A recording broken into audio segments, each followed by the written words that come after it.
Rejoignez dès à présent la grande famille des abonnés de votre chaîne Sika TV sur les réseaux sociaux.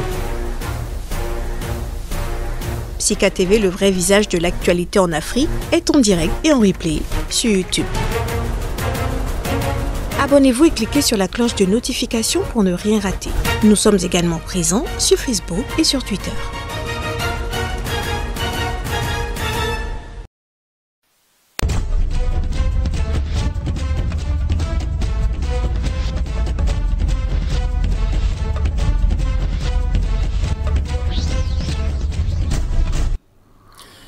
Les assurances offertes par les militaires, désormais au pouvoir, n'y auront sans doute rien fait.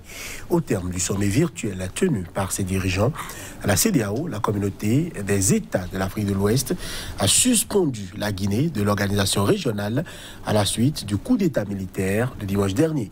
Une mission diplomatique est dépêchée dans le pays. Les dirigeants ont exigé le respect de l'intégrité physique du président Alpha Condé, sa libération immédiate ainsi que celle de toutes les personnes interpellées. Aussi réclament-ils très rapidement un retour à l'ordre constitutionnel. Guinée, putsch militaire, suspension de la CEDEAO, une sanction pour la forme. C'est le thème de l'émission du jour. Bonjour à tous et chacun. Avec nous en plateau, Emile Guérin, bonjour. Vous êtes consultant en communication et gestion de crise. Face à vous, Lamine Cissé, bonjour. Bonjour, Zana. Vous êtes écrivain, expert en communication politique. Lamine Cissé, la CEDEAO s'est donc réunie par visioconférence. La sanction est tombée. La CEDEAO décide donc de suspendre la Guinée de toutes ses instances. Comme d'habitude, ça ne surprend personne, cette décision-là, parce que le constat est que s'il s'agit d'un homme, un chef d'État comme eux, il ne faut pas toucher ses cheveux. Les droits de l'homme doivent s'appliquer à lui. Mais s'il s'agit de tuer, de massacrer les populations, de violer la Constitution, en violation du protocole sur la démocratie et la bonne gouvernance que les chefs d'État ont librement signé, pour nous, s'il s'agit de nous, nous sommes, c'est-à-dire qu'il y a c'est des âmes différentes, quoi. L'âme du président est plus sophistiquée que l'âme des populations. Les populations, il faut qu'ils aillent à l'abattoir, il faut les tuer. La CEDEAO ne bouge pas, quoi. Il n'y a pas de condamnation, il n'y a rien, il n'y a pas de suspension. Je crois qu'il devait suspendre la Guinée depuis longtemps dans les instances de la CEDEAO. Et il y a beaucoup de pays en Afrique de l'Ouest qui devaient suspendre. Parce que la Guinée, pas Condé seulement, même bien avant Condé, la Guinée a la vocation d'utiliser l'armée pour abattre les personnes comme des animaux dans la rue, les emprisonner, quoi. Alors maintenant qu'on a déposé un des acteurs qui pendant 10 ans n'a fait que tuer et a réécrit la Constitution par sa propre volonté en violation des textes de la CEDEAO, aujourd'hui la CEDEAO suspend. Alors je me réjouis qu'ils suspendent et ils vont dans le sens d'accompagner les militaires pour aller dans le rétablissement de l'ordre constitutionnel. Mais moi, je crois que la CEDEAO ne joue pas, n'est-ce pas, le rôle fondamental qu'il devait jouer. Parce que la CEDEAO doit être là pour protéger les populations. Parce que le mandat qui est donné à la CEDEAO, c'est un mandat du peuple de l'Afrique de l'Ouest. Tous les chefs d'État, ils vont pour parler au nom de leur population. La conférence des chefs d'État, les institutions qui fonctionnent, tout l'argent qui sont en train de... c'est-à-dire que l'argent qu'ils sont en train de bénéficier, leurs bonnes conditions dans des voitures, de grosses voitures, etc., c'est le dollar qui circule au niveau de la CEDEAO.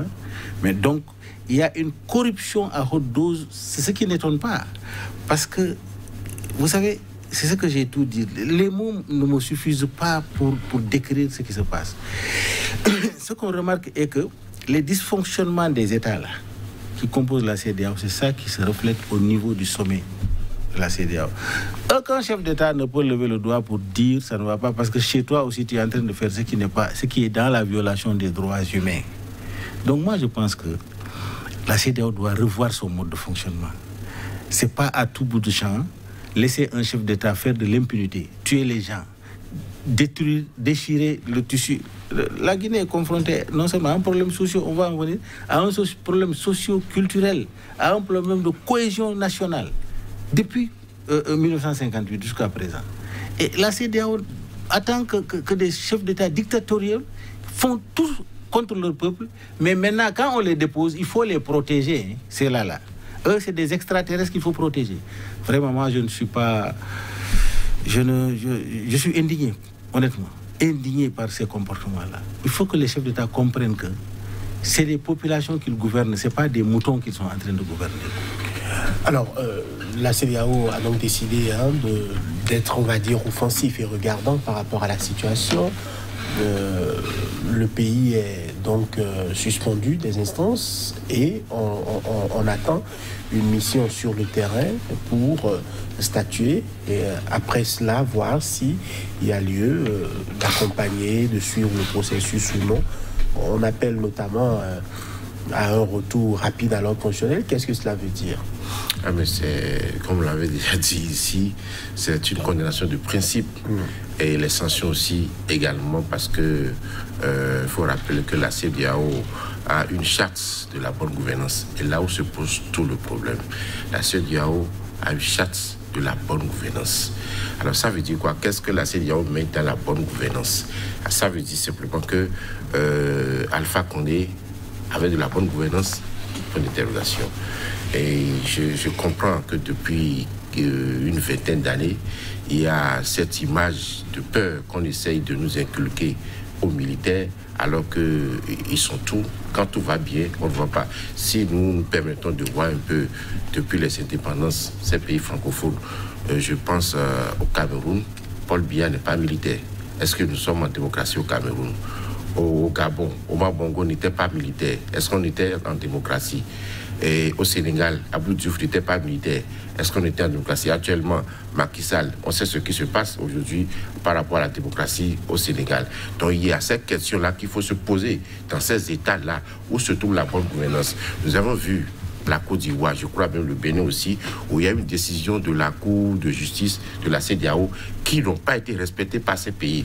Et pourtant, on nous parle de la bonne gouvernance. Alors la CEDEAO qui se permet d'ériger elle-même sa propre charte, ses propres lois, dont les membres refusent d'appliquer des décisions qui sont prises dans les instances, dans les institutions de la CEDEAO, et puis ça ne dit rien. Et il suffit dans un État où on a en flagrant comme ça la dictature, l'autoritarisme, le tyrannisme comme ça, les gens meurent. On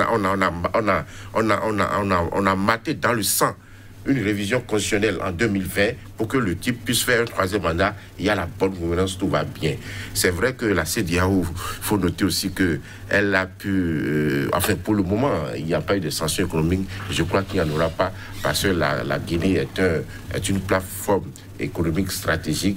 Vous n'êtes pas sans savoir que premier ou deuxième producteur mondial appelle l'Australie de la bauxite qui est essentiel dans la fabrication de l'uranium. L'uranium, l'un des métaux les plus utilisés dans le monde, donc on ne peut pas se permettre cela, les Chinois ne peuvent pas vouloir. Et vous allez constater aussi, je l'ai remarqué, qu'en dehors de la condamnation par principe, en dehors de la demande de maintenir l'intégrité physique du président Condé, il n'y a pas eu grand changement manifesté par les présidents congolais, Sassou Nguesso, ivoiriens, togolais. Après le reste, personne n'a rien dit. Donc c'est normal qu'il y ait ces accords. Mais je pense que cette institution laquelle la CEDEAO, si elle veut donner des gages de crédibilité pour l'avenir, en tout cas pour la jeunesse africaine, elle doit revoir ses copies. Parce que lorsque vous n'aviez pas des méthodes, parce que en principe, la CEDEAO, lorsque un pays ne respecte pas des décisions issues des instances de la CEDEAO, il y a des sanctions prévues. Mais rien n'est fait envers ces pays-là. Pourquoi on va aujourd'hui condamner les jeunes qui estiment, vous avez vu la liesse populaire qu'il y a eu à Conakry après ce putsch-là, ça veut dire que les populations en avaient vraiment besoin. Et comme vous le savez, dans tous les pays aujourd'hui, les civils n'ont pas d'armes, les civils n'ont pas la force, il n'y a que l'armée de laquelle, qui est issue du peuple, qui puisse venir en aide. Parce que pour mater ces populations, lors des manifestations contre la révision constitutionnelle, c'est avec les mêmes militaires que Alpha Condé l'a fait. Et même au sein même de l'appareil présidentiel, il y a des mécontentements. Peut-être on aura le temps d'en parler. Ce coup d'État était prévisible, même au sein de l'armée, ça n'allait pas à lui-même. Vous savez, Alpha Condé est quelqu'un qui a tellement peur des militaires, il n'aime pas leur chercher d'embrouille.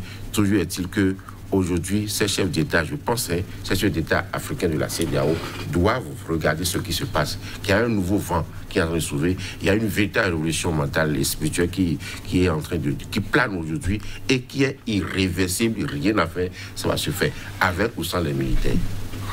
Avec ou sans les militaires.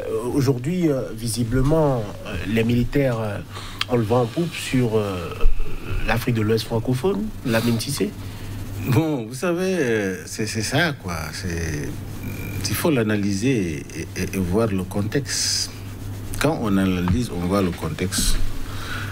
Je voudrais revenir sur le cas de la Guinée. Parce que vous savez, le cas de la Guinée, c'est atypique. Hein?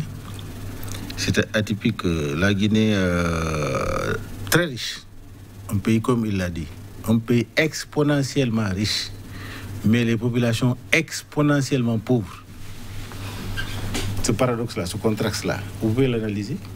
Ça veut dire que la gouvernance n'est pas bonne. Il y a la corruption à haute dose. Parce qu'il y a des facteurs dans la gouvernance. Quand ces facteurs-là sont de mise, les populations ne peuvent jamais profiter. Si les gouvernants eux-mêmes sont corrompus, ils volent tout l'argent, et il permet à l'extérieur d'apporter le reste. Qu'est-ce que la population va avoir? Il n'y aura pas d'infrastructure, il n'y aura pas d'hôpital. Allez-y en Guinée et voir la souffrance qui est là-bas. Et ensuite, moi, très jeune, un natif de la Casamance, de Ziguinchor, très jeune, les Guinéens fuyaient à pied, à vélo, surtout les Peuls. Ils fuyaient, tu sais, nous sommes frontaliers. Ils fuyaient pour venir en Casamance, aller en Guinée-Bissau, partout ailleurs pour s'installer. Le Guinéen est un débrouillard, surtout les Peuls. C'est des gens qui se battent, ils font la sueur de leur front, c'est des travailleurs. Ils ont travaillé. Tu vois quelqu'un qui vient, il construit sa boutique, un petit truc, 1 an, 2 ans, il a sa boutique, 3 ans, il commence à amener les conteneurs. C'est des gens, c'est des travailleurs. Okay? Nous avons vu, depuis ce temps-là, il y a plus de 4 millions, 5 millions de Guinéens à l'extérieur de la Guinée qui ne peuvent pas aller en Guinée parce qu'il n'y a pas de place pour eux. Ce sont un clan. Celui qui s'assoit, tu installes ton clan, tu distribues, n'est-ce pas, les ressources au clan et tu permets à l'extérieur de venir, ils vont te protéger, de venir exploiter. C'est de cela dont on parle quand on parle de la Guinée. C'est pourquoi le rôle des institutions comme la CEDEAO, c'est en incohérence par rapport aux réalités. Alors, maintenant, si le peuple est massacré, le peuple est dépouillé de ses richesses, le peuple est dans la malnutrition, qu'est-ce que vous voulez que l'armée qui est aussi payée par ce peuple-là, et l'armée qui fait partie intégrante de ce peuple-là, parce que ce que les gens ignorent, l'armée est en pourcentage représente une infime partie de la population, mais une partie intégrante parce qu'ils ont des enfants, ils ont des femmes, ils ont des parents qui souffrent. Et l'armée est la classe la moins payée dans nos pays. Les généraux, etc., celui qui est au pouvoir essaie de les corrompre, de les acheter, etc. Si dans ce lot-là, il y a des élites qui sortent pour dire nous sommes des patriotes, nous ne pouvons pas voir la Guinée continuer comme ça. Nous ne pouvons pas voir le Mali dans cette situation-là, etc., etc. Mais je crois que c'est salutaire. Moi, je dis, je préfère que l'armée prenne le pouvoir dans la main des criminels et rétablisse l'ordre que d'attendre que cet ordre-là vienne des institutions diplomatiques-là. Ça ne viendra jamais derrière. On connaît le rôle fondamental qu'ils jouent parce qu'ils viennent en observateur, on les engraisse. Ils sont tous des corrompus. Et n'oubliez pas que depuis 1885, quand ils ont partagé le monde là, les Nations Unies sont fondées sur le partage du monde, sur la richesse des plus nantis et l'appauvrissement des plus pauvres. Quelle institution financière internationale a développé l'Afrique? Jamais. Ils viennent pour... C'est-à-dire qu'il faut qu'on prenne notre propre responsabilité. C'est pourquoi je dis, il faut que les militaires patriotes montrent à ces chefs d'État dictateurs-là que si vous ne faites pas bien, nous sommes là pour protéger le peuple. Parce que les militaires, en le faisant, se protègent en même temps. Ils se protègent. Parce que si vous êtes dans un bateau et que le bateau coule, mais tout le monde va couler avec le bateau, c'est évident. Alors je crois que c'est pas de dire que bravo, les militaires doivent venir coûte que coûte dans un pays où il y a la démocratie et tout marche, qu'ils viennent faire un coup d'État. Nous allons condamner cela. Et puis aucun militaire ne profite aujourd'hui de cette situation-là. Quand il y a la démocratie, le militaire n'ose même pas. Si le militaire ose, c'est que c'est gâté, c'est pourri.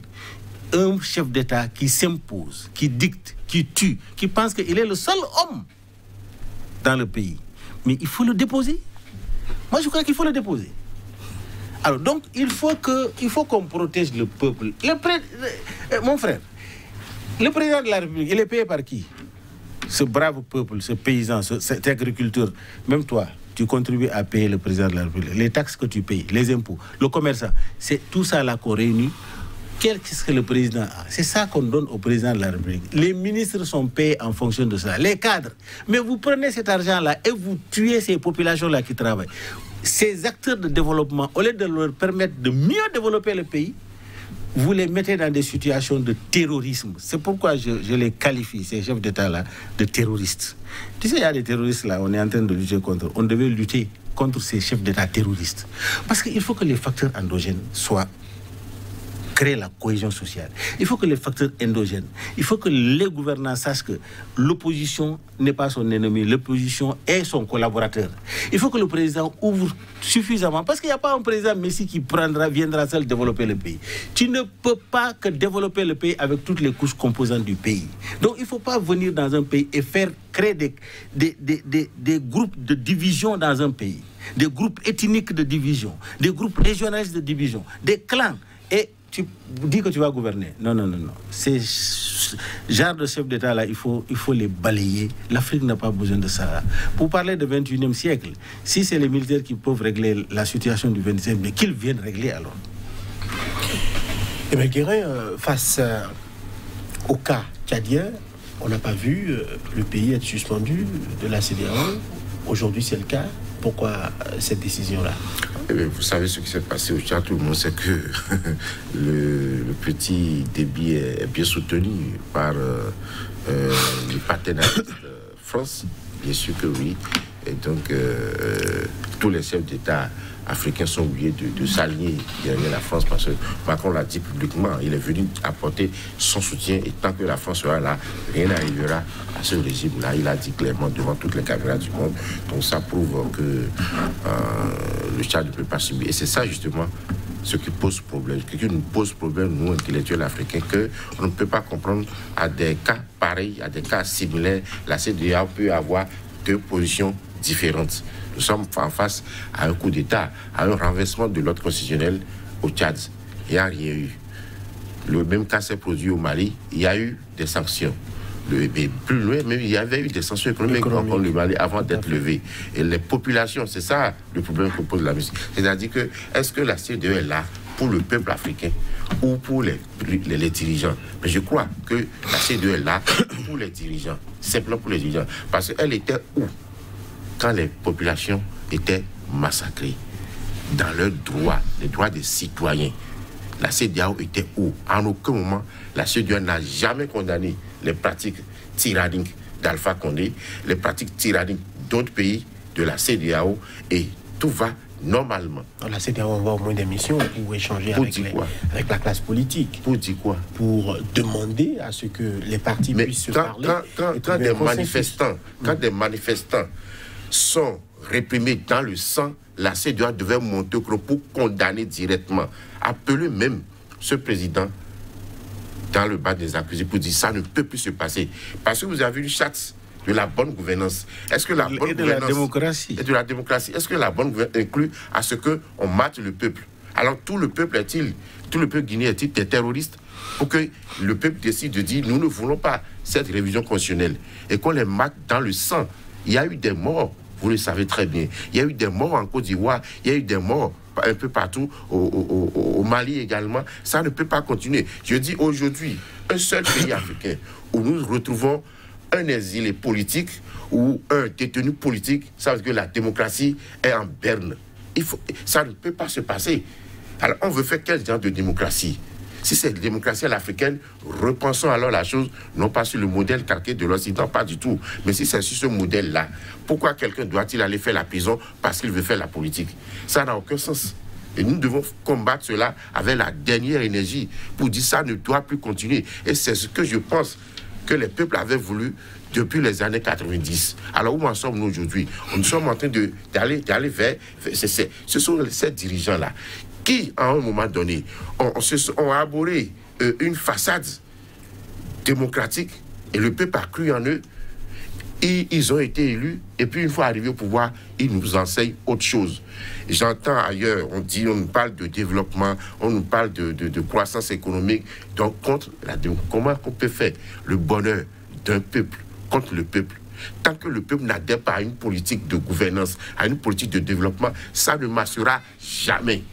Alors, il faudrait que la CEDEAO, en tout cas si elle veut être crédible dans les années à venir, vous vous souvenez, à un moment donné de l'histoire, De Gaulle était même sorti de l'ONU, était sorti avec traité de ce marché-là, était sorti de l'OTAN pour dire que ça ne va pas. Et je pense que si la CEDEAO veut qu'on respecte cette charte de la bonne gouvernance et de la démocratie, eh bien, qu'elle nous dise ce qu'elle entend par la démocratie, ce qu'elle entend par la bonne gouvernance. Est-ce que la démocratie et la bonne gouvernance qu'elle a érigée en charte consiste à massacrer son peuple, qui ne, je le rappelle, qui n'a pas des armes? Les manifestants guinéens n'avaient pas des armes en 2020. Les manifestants maliens n'avaient pas des armes. Tchadiens, ainsi de suite, dans tous les pays que nous voyons aujourd'hui, les pays francophones en tout cas, ça ne va pas du tout. Et personne n'est là pour dire ça ne va pas au sein de la CEDEAO.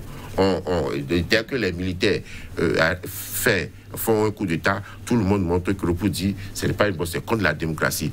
Mais est-ce que Koné avait respecté l'ordre démocratique en révisant la Constitution en 2020 pour briguer un troisième mandat? Est-ce qu'il avait respecté l'ordre constitutionnel en massacrant? Est-ce que la Constitution guinéenne permettait de massacrer le peuple guinéen? Pas du tout. Donc le premier à violer la Constitution, c'était Alpha Koné. Eh bien, les militaires, vous voulez qu'ils fassent quoi? Et ils ont des parents parmi ceux qui ont été massacrés, des parents parmi ceux qui ont été mis en prison. C'est ça le vrai problème. Parce que lorsqu'un dirigeant, même si vous et moi, nous sommes des opposants, il n'en devient pas moins que nous puissions garder des amitiés. Que je vois que moi, mon camp de la mouvance, vous mettre en prison, cela peut me choquer parce que je dis, ce n'est pas nécessaire pour faire la démocratie. Ce n'est pas nécessaire de le mettre en prison pour gouverner. S'il a commis d'autres délits, d'accord. Mais pour la démocratie, on ne peut pas mettre quelqu'un en prison, soit disant qu'il sème de trouble à l'ordre. Et on trouve tous les chefs d'accusation possibles lorsqu'il s'agit de la politique. Il faut que ce soit fini. Et nous, le peuple, je dis, le peuple n'a que les militaires pour venir au secours. Ah oui, les militaires sont là pour faire la part des choses. Si vous gouvernez bien aujourd'hui, il n'y a pas de problème. Normalement, les chefs d'État, ces chefs d'État de la CEDEAO ne doivent pas s'inquiéter d'un coup d'État. Pas du tout. Si vous gouvernez bien, parce que les derniers coups d'État que nous avons vus, les récents en tout cas, tous sont justifiés par le peuple. Tous ont été applaudis par le peuple. Malheureusement, la Guinée est en train de subir son troisième coup d'État, mais le premier renversement de chef d'État, le tout premier renversement. Et ce qui est dommage, à mon avis, c'est qu'Alpha Condé était le tout premier chef d'État à être élu démocratiquement dans l'État de la Guinée. Le premier. Il ne peut pas donner le bon exemple. C'est dommage. C'est lui qui a tué la démocratie guinéenne. J'espère que les militaires vont la remettre sur les rails pour que le peuple, la jeunesse guinéenne, puisse espérer à un nouveau paradigme. Avoir recours aux militaires pour ramener la démocratie, c'est possible. Il faut qu'il y ait, on relève un peu la nuance, puisque le Tchad n'est pas dans la CEDEAO. Hein. Il faut le souligner. Le Tchad est en Afrique centrale. Tout à fait, dans la CEMAC. Dans la CEMAC, la communauté économique monétaire de l'Afrique centrale. Voilà. Mais comme le Tchad faisant partie de l'Afrique, il y a l'Union africaine, d'une manière globale. Mais le contexte tchadien aussi, il faut un peu le déconnecter du contexte guinéen. Parce que le Tchad, bien avant l'indépendance, le Tchad, il y a la même mis de la France. Parce que moi, je dirais que le Tchad n'a jamais été indépendant. Les autres pays, ils sont plus ou moins indépendants. Mais le Tchad n'a jamais été un pays indépendant. Le Tchad n'a jamais eu un processus électoral qui permet, n'est-ce pas, d'asseoir un président et que tout le monde dit que ça va, quoi. Le Bénin a traversé des processus électoraux qui ont vraiment... Tout le monde félicite l'autre. Le Sénégal également, par exemple. Mais le Tchad, les cartes électorales du moyen, c'est les armes et les munitions. C'est ça, le Tchad. Donc, ce contexte-là, je crois qu'on ne peut pas le comparer à un contexte guinéen où Sékou Touré a proclamé son indépendance et a voulu se déconnecter de la France. Et pendant 25 ans, 26 ans, il se battait contre la France parce que la France a tout fait pour démanteler cette révolution guinéenne-là. Donc le peuple guinéen était un peuple résistant contre la France. Mais après la mort de Sékou Touré, il est devenu un peuple résistant contre ses propres élites. C'est ça la différence. Il y a... On s'habille, n'est-ce pas, du boubou de la société civile pour instaurer ce qu'on appelle un régime militaire, un régime de répression. Donc la Guinée a subi, n'est-ce pas, des vagues de répression. Contre le peuple, contre la France, il y avait unanimité, c'est-à-dire il y avait une cohésion autour de Sékou Touré. Sékou Touré a été tellement acculé qu'il est allé quelquefois vers les dérives en déclarant la guerre au Peul. Il l'a déclaré solennellement. Hein. Ça, c'est une erreur dans la révolution. Évidemment, c'est un patriote, un vrai panafricain, mais qui, à un moment donné, la France soulevait des populations, des ethnies contre. Il les prenait et finalement, il déclarait la guerre au Peul. C'est les conséquences que la Guinée est en train de subir. Et maintenant, si les autres viennent et remplacent Sékou Touré, eux, ils versent dans le même penchant en essayant de créer ce qu'on appelle des clivages ethniques, régionalistes. C'est tellement exacerbé en Guinée qu'il faut un messie en collaboration avec les populations. Il faut des messies.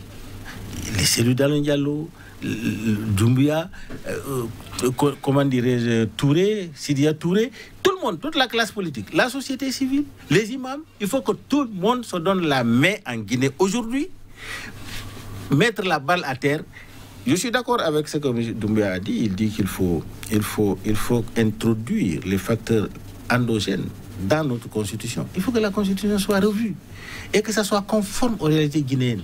Et que tous les Guinéens, dans un consensus, se donnent la main pour dire on pardonne, on fait table rase du passé et on avance. Le Tchad est dans la même dynamique aujourd'hui. Hein? Parce que le Tchad, avec la mort des deux ennemis farouches, Idriss Déby et Abré, paix à leur âme, je crois que les gens se sont dit il ne faut pas ressasser.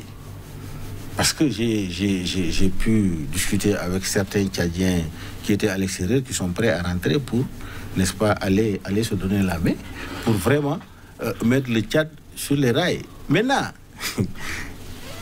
il faut que les Tchadiens comprennent que ça ne viendra pas de la France. Ça ne viendra jamais de la France. Ça viendra des pays voisins, la Libye, etc. Mais la France est là. Oui, mais d'accord, la France est là, mais quand on laisse à la France est dans une dynamique de géopolitique. La France est dans une dynamique de contrôle, parce que le Tchad est un maillon important en Afrique de l'Ouest. En Afrique du Moyen, quand vous êtes au Tchad, vous avez la même mise en Afrique de l'Ouest, vous avez la même en Afrique du Nord, en Afrique de l'Est. Le Tchad regarde les pays frontaliers. Tu as fait cette géopolitique la fois dernière ici. Donc, le Tchad est un dispositif. Eux, ils sont dans une dynamique de... Le Tchad n'est pas aussi riche, mais le Tchad est frontalier aux pays très riches. Et quand, entre le Tchad et le Niger, il n'y a pas un grand pas. Entre le Tchad et le Mali, il n'y a pas un grand pas. Donc, le Tchad est dans un dispositif de géopolitique très, très important. C'est pourquoi j'ai dit qu'il ne faut pas que les Tchadiens pensent que ça viendra cette cohésion sociale, cette démocratie viendra de la France. Non, non, non, non. Il faut qu'ils comprennent que c'est eux-mêmes qui doivent faire preuve de patriotisme, et que les pays voisins, la Libye, etc., soient dans une dynamique d'accompagner. Alors, c'est pourquoi je dis, ce qui se passe en Afrique de l'Ouest, l'Afrique de l'Ouest est une région qui est très en avance du point de vue démocratique par rapport aux autres pays. Parce que, bon, nous avions eu des présidents qui ont fait 2, 3, 4... Mais vraiment, le record n'est pas en Afrique de l'Ouest. À part Eyadema Père, on connaît les circonstances, mais le record n'est pas en Afrique de l'Ouest, le record est en Afrique centrale. La RDC, le Congo de l'autre côté, le Gabon, tu l'as dit, des pays exponentiellement riches, mais les populations pauvres. Donc il faut que nous essayons, la société civile, de faire la part des choses. Parce que cette diplomatie-là, ces paroles diplomatiques-là, quand ils viennent, oui, nous condamnons avec la ferme rigueur, etc., etc., ils condamnent qui finalement? Ils n'ont jamais condamné un chef d'État. Ils n'ont jamais contraint un chef d'État à dire ce que tu fais, c'est pas normal. Ne serait-ce que cette condamnation de principe dont on parle là, qu'il le fasse au chef d'État. Si par exemple, à son temps, la CEDEAO avait sorti un communiqué pour condamner Alpha Condé pour ce qu'il dit, pour dire que nous ne sommes pas d'accord avec la... Mais au contraire, comme tu l'as dit, que ce soit le Bénin, que ce soit le Sénégal et autres, mais ils violent la Cour de justice de la CEDEAO, prend des décisions, ils violent, ils ne respectent même pas. Et là, maintenant, ils appellent la souveraineté. Et c'est cette même CEDEAO qui a pris les armes pour aller chasser Yahya Jammeh du pouvoir en Gambie. Il y a une incohérence. Tu vois, ils ne sont pas honnêtes avec le peuple. Et je crois que le peuple africain de l'Afrique doit prendre ses responsabilités à main. C'est le travail là que nous sommes en train de faire. Il faut que nous soyons suffisamment conscients. Il faut que les chefs d'État comprennent que nous ne sommes pas en 1960. Aujourd'hui, la jeunesse a une mentalité évolutive. C'est-à-dire qu'il y a une révolution dans chaque maison. Parce que nous savons pourquoi nous souffrons. Nous savons pourquoi nous sommes privés d'hôpitaux. Nous savons pourquoi nous sommes privés d'écoles. Nous savons pourquoi quand nos jeunes finissent d'étudier, ils n'ont pas de travail. Nous le savons. Nous savons que nous sommes extrêmement riches. L'Afrique peut nourrir le monde entier. Nous le savons. Ils sont irresponsables. Je crois que le peuple doit prendre sa responsabilité. Et quand je parle de peuple, mais les militaires font partie du peuple. Les militaires. Voilà, ils font partie du peuple. Ce n'est pas un appel à l'insurrection. Non, je n'appelle pas à l'insurrection. C'est-à-dire que je suis loin de cela. Parce que je n'aime pas qu'on utilise une arme pour contraindre. Je n'aime pas ça. Mais on peut prendre une arme pour restaurer. C'est ce que je dis. En Guinée, là, c'est la restauration de la démocratie. Alpha Condé était en train de prendre ces mêmes militaires-là pour tuer. Qui a parlé?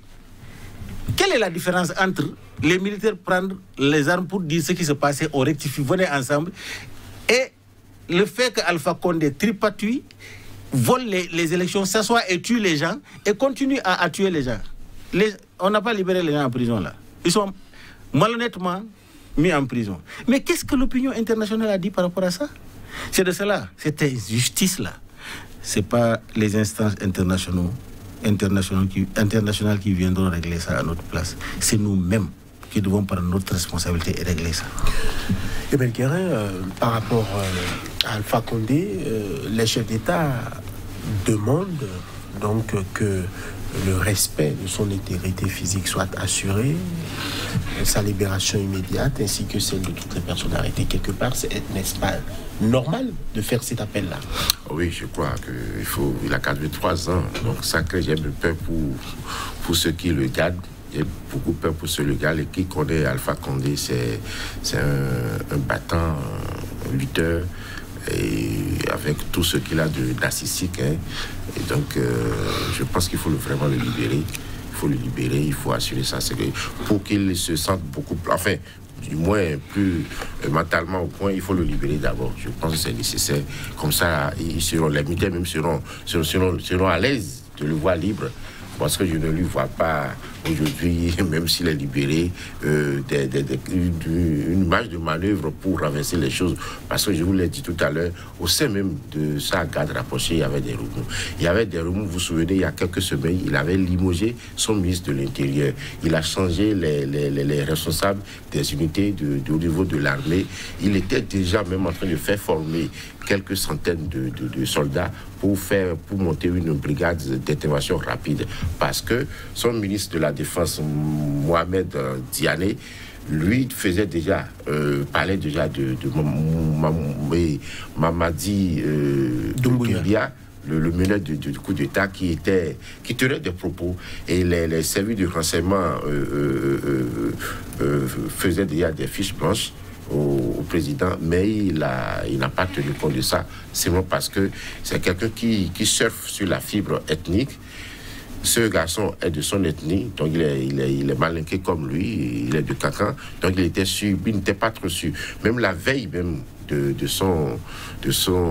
sa destitution, le 4, lui, il était au cours d'un dîner et il avait décidé de revoir le budget de l'armée, parce que ce budget était rétréci en temps, parce que, bon, c'est quelqu'un qui a tout le temps peur des militaires, hein, il dit, mais je ne vais pas me créer des problèmes, il faut que je revoie le budget de l'armée, sans savoir qu'en ce moment-là, les éléments de Doumbouya se positionnaient dans le point stratégique pour lui faire la peau très tôt le lendemain matin. Donc, je crois, j'adhère à cette option de le libérer. C'est déjà un vieux, il faut lui coller la paix, et pour penser à penser les plaies qu'il a grandement ouvertes en Guinée, au sein de la population, surtout au sein de la jeunesse. Et ça, c'est cette manière de gérer aujourd'hui, il faut la condamner totalement, parce que c'est une forme de terrorisme d'État. C'est-à-dire qu'on veut semer la peur au niveau de la jeunesse, la peur au niveau de la population, pour ne pas leur donner de l'envie de faire la politique jamais, et pour montrer qu'il y a une certaine élite qui fait de la politique. Or, cette élite, nous avons constaté qu'elle a lamentablement échoué depuis 30 ans que nous avions accédé à l'aide démocratique. Elle a échoué, du moins ces dernières années. L'échec est là aujourd'hui. Ce n'est pas ce que nous avons vu. Je ne peux pas comprendre dans un pays où les élections ont souvent été démocratiquement organisées, sans contestation, enfin, sans grande controverse, et qu'à un moment donné, cela suscite des remous, cela suscite des morts, cela suscite des blessés, cela suscite des prisonniers, cela suscite des exilés. Ça n'a pas de sens. Il y a aucun développement qui mérite qu'il y ait des morts. Il n'y a aucune gouvernance qui mérite qu'il y ait des prisonniers, qu'il y ait des exilés. Ça n'a pas de sens. Il faut changer les choses. Pourquoi nous avons accédé à la démocratie? Et la démocratie, c'est concrètement et simplement le pouvoir au peuple. Alors, même si c'est deux au sein d'une population de 10 millions qui disent ne sont pas d'accord, il faut les écouter et leur faire comprendre que ce que vous voulez, ça ne peut pas marcher. Et non les foutre en prison, et non les faire exiler. C'est un échec patent de ceux qui gouvernent de cette manière. Parce que lorsque vous êtes incapable de gérer les humains, les ressources humaines, eh bien, c'est facile de mettre l'autre en prison parce que vous y êtes fort en ce moment.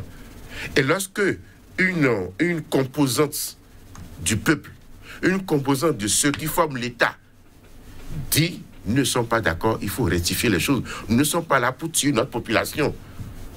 Nous ne sommes pas là pour massacrer notre population. Qui garde les prisonniers en prison? Ce ne sont pas des militaires, ce ne sont pas des gendarmes, des policiers, mais c'est ça. Ils ne sont pas contents de voir ça. Ça ne peut pas continuer. Et dès le lendemain, les prisonniers, plus de 80 prisonniers, ont déjà été libérés en Guinée. Et peut-être d'autres vont suivre. Et on dit quoi? Des prisonniers politiques, ça veut dire qu'ils étaient là simplement pour avoir dit non à Alpha Condé. Vous pensez que c'est normal qu'on gouverne pour ça? Et la CEDEAO n'avait rien dit, n'avait rien vu, n'avait rien dit. Aujourd'hui, on crie de libérer Alpha Condé. Mais les 70, des centaines ou les 300 quelques morts qu'il y a eu en Guinée, qu'est-ce qu'on a pu dire? On ne lui a même pas dit il faut les indemniser. Il faut indemniser tout au moins les familles de ceux qui ont été tués. La CEDEAO n'a rien dit par rapport à ça. Ça n'a pas de sens. Et je pense même que ce monsieur devrait être jugé par rapport à ces actes. Il faut qu'il y ait justice. Il faut que la vérité soit rétablie. Pourquoi et comment en est-on arrivé à ce niveau-là? Et c'est ça, la relève. Et ça veut dire quoi? Au sein de ce parti, il n'y a personne pour prendre la place d'Alpha Condé. Quelqu'un qui, depuis des années, a milité pour la démocratie. Quelqu'un qui a vécu mai 68 en France, qui est l'expression de la liberté, des libertés individuelles et des citoyens, et qui est incapable de reproduire la même chose dans son pays. Il faut qu'il y ait justice. Il faut que la jeunesse comprenne comment des dirigeants qui avaient de très beaux discours, parce que quand il était arrivé au pouvoir, il venait au pouvoir en 2010, il y avait une espérance. Tout le monde espérait que, en fait, la Guinée, qui, on vient de le dire, est économiquement très riche, avec des ressources minières extraordinaires, on ne peut pas avec le nombre de ces populations qu'on a.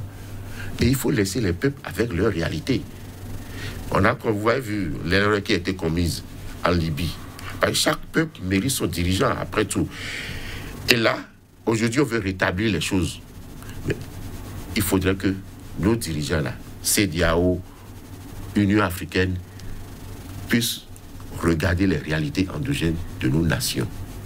Et un chef d'État, quelqu'un ou des politiciens qui aspirent à la cime de l'État, qui aspirent à nous diriger aujourd'hui, doivent désormais nous produire un programme digne du nom, au programme où le peuple s'y retrouve. Et quand ils viennent, ce qui est dramatique, c'est-à-dire qu'ils ont l'assurance que le peuple ne contrôle rien. Et la première des choses, c'est d'avoir le Parlement à leur solde.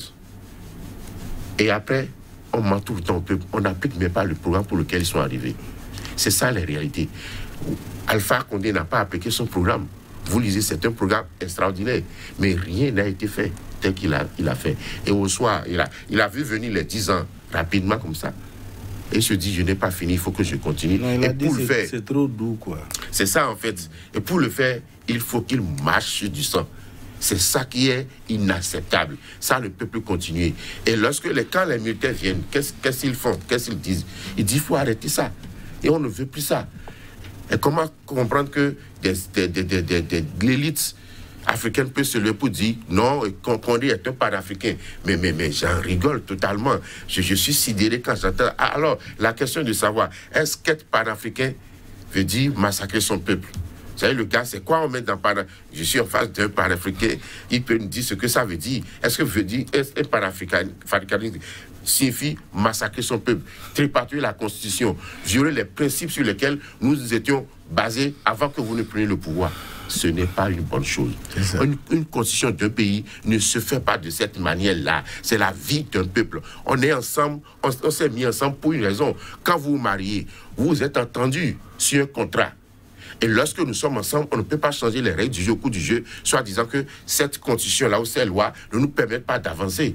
Ce n'est pas possible. Et pour le faire, il faut encore réunir tout le peuple pour dire voilà ce que nous voulons faire. Et même, vous savez, le contexte de ce référendum qui a eu lieu en Guinée, est-ce que ça méritait de tuer quelqu'un pour ça? Rien que pour ça. Ça n'a pas de sens. Et ces militaires ne peuvent pas tout le temps rester. Or, aujourd'hui, j'ai parlé d'une révolution mentale et surtout spirituelle, parce que ce qui se passe aujourd'hui dans l'au-delà, c'est que tout est favorable aujourd'hui pour changer la gouvernance au niveau mondial et surtout africaine, pour changer totalement, pour que nous allions véritablement vers un nouveau paradigme auquel tous les peuples aspirent aujourd'hui, qui ne veut pas de la bonne gouvernance. Et la bonne gouvernance, d'abord, veut dire diriger bien son peuple. Vous volez le peuple, vous le tuez. Et ça passe. Et lorsqu'on les touche, alors, quand on tue le peuple, on dit rien. On dit rien, mais moi, à ces militaires, on dit, c'est le président qui a fait, il n'y a pas de problème. Mais quand le président est accueilli, comme il a fait, ils se font humilier. Ils se font humilier, simplement humilier. Donc, il a cherché, il a fait entrer le loup dans la bergerie parce que, écoutez, Alpha Condé, on le connaît bien. Il ne se gêne pas de dire publiquement qu'il était l'ami de Sarkozy. Il ne se gêne pas de s'afficher avec Bolloré. Vous vous souvenez de cette affaire avec Bolloré, où Bolloré a reconnu devant la justice française qu'il a financé la campagne d'Alpha Condé, du Togo, ainsi de suite, pour que... Parce que ce qui s'est passé en 2010 était quand même extraordinaire. C'est vrai, c'est possible, mais cela laisse quelques doutes que Céline Diallo avait 26% d'avance et qu'il ait renversé la tendance. C'est vraiment extraordinaire. On le lui concède. Toujours est-il que Bolloré a dit, j'ai mis de l'argent dedans. J'ai participé à sa campagne. Il a dit publiquement, enfin, devant les juges français. Et ça, c'est là.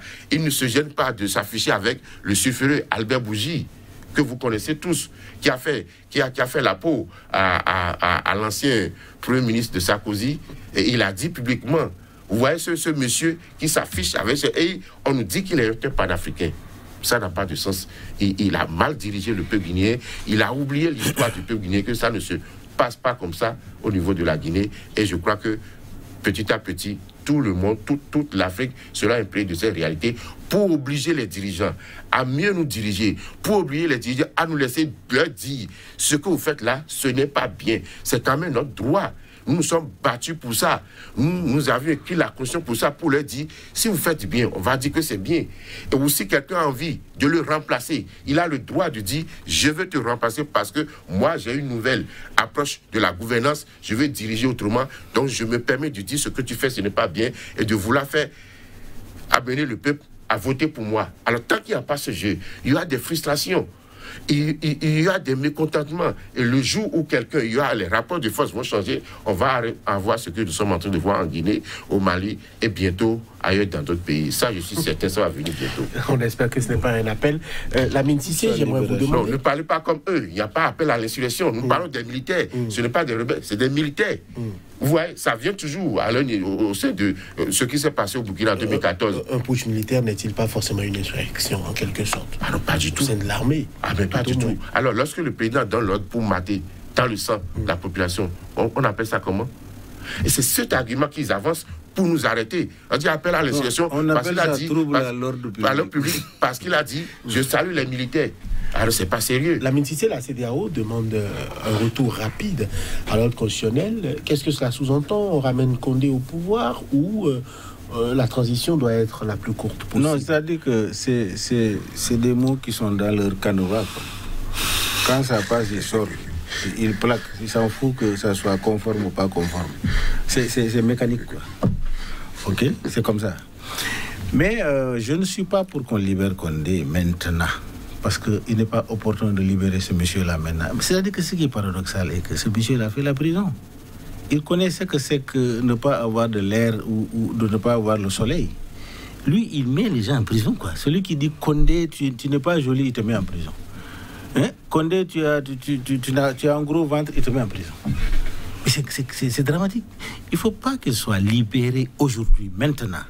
Il faut que les choses, les travaux se fassent dans les conditions normales. Une nouvelle constitution. On va aux élections. On élit un nouveau président là. Maintenant, on va le libérer. Moi, je ne veux pas qu'on le tue. Hein. On n'a qu'à l'entretenir bien. On n'a qu'à bien s'occuper de lui. On le garde en détention pour 2 ans? Non, pas pour 2 ans.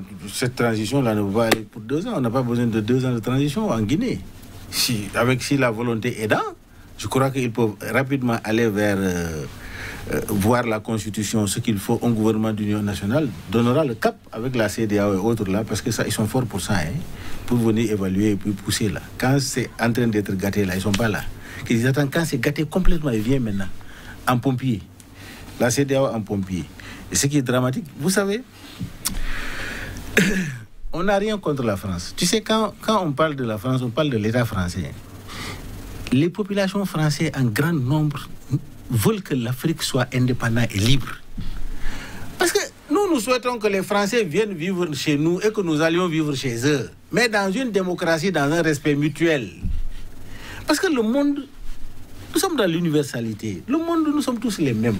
Il n'y a pas de blanc, il n'y a pas de noir, il n'y a pas d'Américain, il n'y a pas d'Afrique.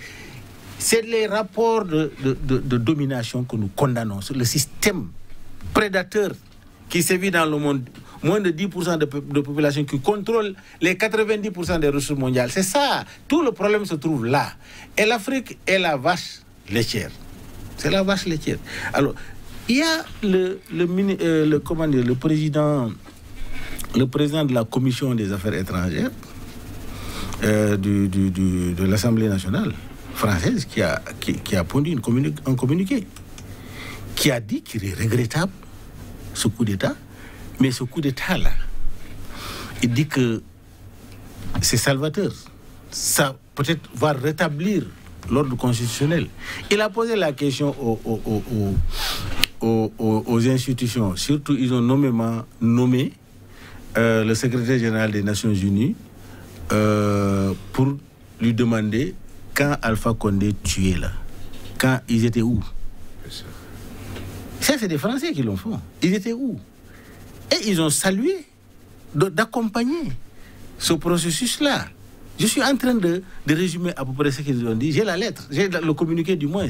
Ça, c'est le ministre, c'est le président de la Commission des Affaires étrangères du Parlement de l'Assemblée nationale française qui a pondu cette communication. Donc, eux, c'est des gens qui sont totalement libres. L'Assemblée nationale française n'est pas sous le pied de Macron.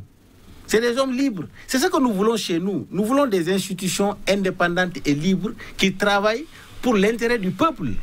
Donc, c'est pas le français qui est le problème. C'est pas la couleur de la peau qui est un problème.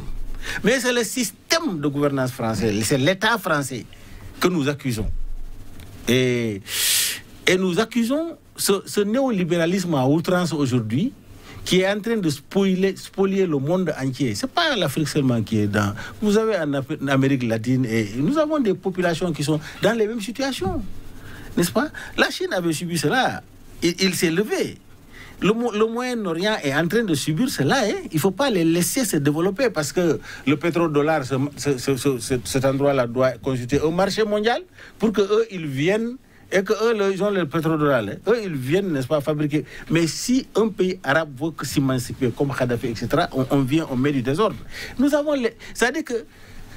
Max, on a dit les peuples, on a dit les peuples opprimés du monde, unissez-vous. Nous devons nous unir pour l'intérêt, pas non seulement notre intérêt, mais l'intérêt du monde entier. Parce que le combat que nous menons là, c'est un combat qui libère même ses dominateurs, hein, puisque ça ne peut pas continuer tout le temps à vouloir opprimer les populations tout le temps, c'est pas possible. Donc, moi, ce que je voudrais tout simplement dire est que la situation de la Guinée, on dit c'est attendu, c'est prévisible, mais comment ça allait venir? C'était ça le problème, puisque la corruption était ancrée. Donc c'est pourquoi je salue, Mohamed Doumbouya, avec son équipe, pour ce patriotisme, cet engagement, ce courage. Parce qu'ils pouvaient mourir, hein, mais ils ont choisi, soit je meurs, ou bien nous réussissons à libérer la Guinée. Alors, nous voudrions que tous les panafricains accompagnent. Les institutions de la CEDEAO, les institutions internationales accompagnent ce processus-là pour que plus jamais en Guinée, n'est-ce pas, qu'il y ait vraiment un processus de démocratie qui soit enclenché et que la gouvernance soit la gouvernance pour le peuple guinéen. C'est ce que nous souhaitons. C'est le combat là que nous pensons que tout Africain doit mener et tout panafricain à travers le monde, parce que le panafricanisme, ce n'est pas la couleur de la peau.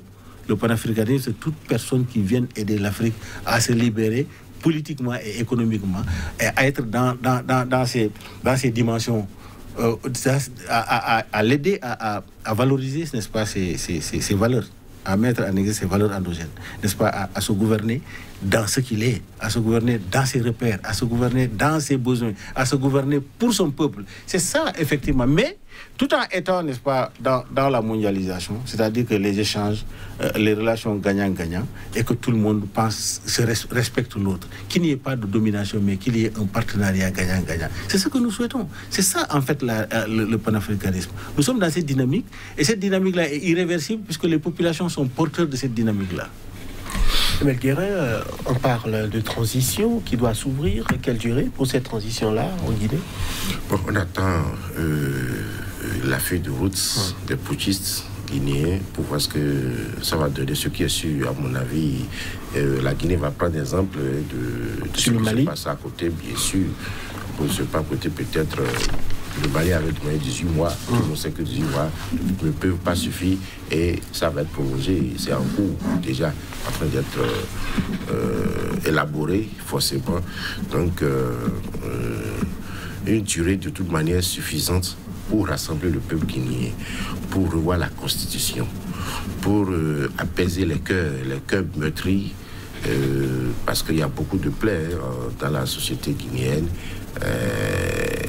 Rassembler tout le monde autour, peut-être, je ne sais pas, de remettre en place les institutions, leur rendre leur liberté constitutionnelle, pour que demain, poser des bases pour que demain, cela n'arrive plus jamais et pour que l'Afrique tout entière puisse servir de leçon. Parce que les putschistes aujourd'hui, s'ils échouent, ils ont la lourde responsabilité d'échouer et je crois qu'ils ne vont pas oser vouloir confisquer le pouvoir. Ils ne peuvent pas le faire. Le contexte guinéen ne s'y prête pas du tout. Le contexte africain aujourd'hui ne s'y prête pas du tout. Et excusez-nous si nous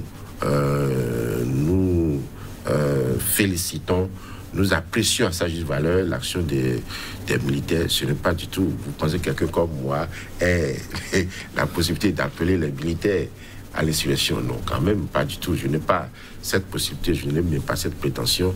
Mais toujours est-il que nous faisons le constat sur le plan physico-matériel, sur le plan sociétal et sur le plan de l'autre côté spirituel aussi, que des choses comme ça vont arriver.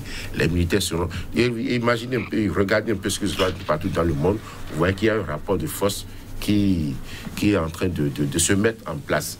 Et forcément, et ça va être du côté du peuple, des peuples du monde, des peuples africains qui souffrent actuellement tellement, et les crises économiques sont énormes, et nos dirigeants nous mentent, ne nous disent pas la vérité, parce que les crises à venir demain sont immenses, absolument, surtout sur le plan économique et financier, et on nous fait croire que tout va très bien dans nos nations. Et ce qui est sûr, je suis convaincu que les peuples ne veulent plus de la dictature. Les peuples ne veulent plus du tyrannisme. Les peuples ne veulent plus que leur liberté soit confisquée.